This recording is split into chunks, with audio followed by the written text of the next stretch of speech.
రామచిలకలతో చెప్పి రాయించామే పత్రిక రాజహంసలతో పంపి ఆహ్వానించాంగా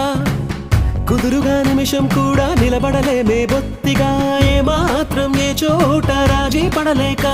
చుట్టాలందరికీ ఆనందంతో కళ్ళు చెమర్చేలా గిట్టని వాళ్ళైనా ఆశ్చర్యంతో కన్నులు వచ్చేలా కలల్లోనైనా కన్నామా కథలైనా విన్నామా ఈ వైభోగం అపురూపం అనుకుంటానమ్మా అందాల కుందనపు బొమ్మవని జత చేరుకున్న చంద్రుని వందేల బంధమై అల్లుకుని చెయ్యందుకోవటే